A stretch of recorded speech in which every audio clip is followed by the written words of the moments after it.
Did you know that Orlando is home to a newly acquired multifamily community boasting 384 units? Welcome to the Multifamily Real Estate Insights podcast.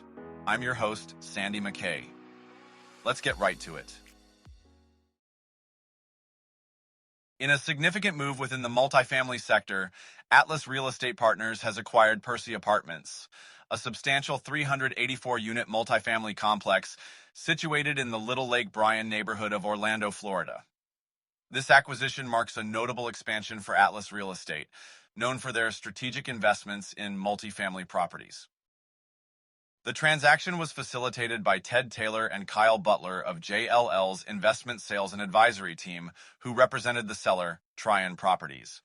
Meanwhile, the financing arrangements were skillfully handled by Berkadia, with Scott Wadler, Mitch Sinberg, Matt Robin, and Brad Williamson leading the charge. Originally constructed in 2008, Perse Apartments is strategically located along the I-Drive corridor at 8151 Peterson Woods Drive. The property offers a variety of spacious 1, 2, and 3-bedroom floor plans, each averaging more than 1,100 square feet. Residents enjoy a suite of amenities, including a resort-style swimming pool, fitness center, clubhouse, courtyard, conference rooms, laundry facilities, and a grill and picnic area. Looking ahead, Atlas Real Estate plans to implement a series of renovations to enhance both the unit interiors and common areas.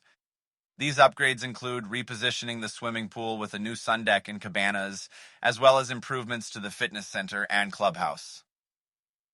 This proactive approach aims to elevate the living experience for current and future residents, aligning with Atlas's commitment to quality and community.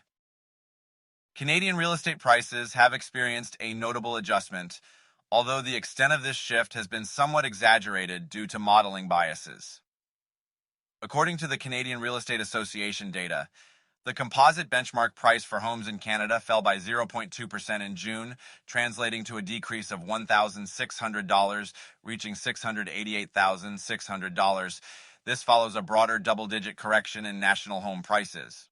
Despite this decline, prices remain significantly higher than pre-pandemic levels, marking an impressive 26.7% increase since 2019.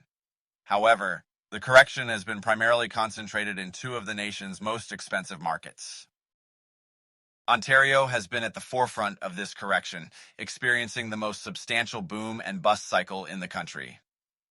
Since peaking in 2022, home prices in Ontario have plummeted by 24%, or $250,700, bringing the typical home price down to $794,100 in June. This makes Ontario the province with the most significant impact on the national benchmark's downward trend. While British Columbia also saw a decline, it was less severe, with a 10.2% drop, equating to $107,200, leading to a typical home price of $945,800 in June. Interestingly, most provinces across Canada are witnessing an upward trend in real estate prices, hitting new record highs. Prince Edward Island led the charge with a 1.6% increase, bringing home prices to $377,000. Newfoundland followed closely with a 1.4% rise, while Nova Scotia, Saskatchewan, and Quebec also saw modest increases. This trend suggests a shift in affordability, as buyers are increasingly looking beyond traditionally expensive markets like Ontario and British Columbia for more affordable alternatives. As the priciest provinces experience a decline, more affordable regions are seeing growth, indicating a potential bubble contagion effect.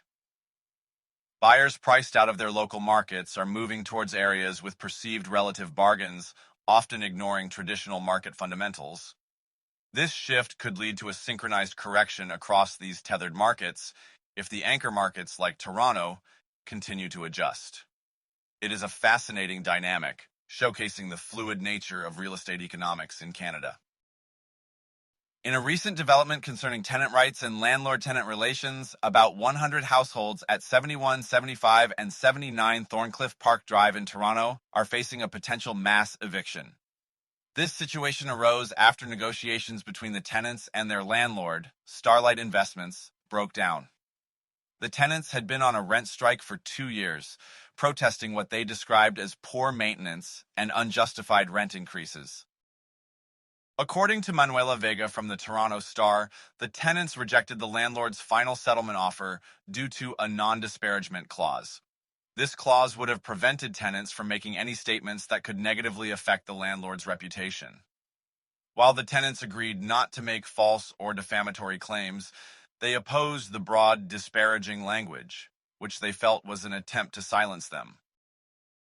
The landlord, Starlight Investments, has defended their position by stating that the clause was intended to foster respectful dialogue and not to silence tenants.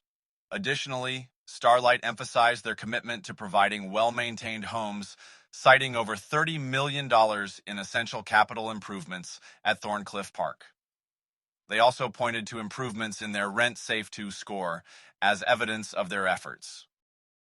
This case highlights the ongoing tension between tenants and landlords, particularly in a market where housing affordability and tenant rights are increasingly under scrutiny. While the outcome of the eviction hearings remains uncertain, the situation underscores the importance of clear communication and fair negotiation between parties involved. As we continue to monitor this situation, it serves as a reminder of the challenges and complexities in the multifamily housing sector, especially in large urban areas like Toronto. The hope is for a resolution that respects the rights and needs of all parties involved. Thank you for listening to the Multifamily Real Estate Insights podcast. I'm your host, Sandy MacKay. See you on the next one.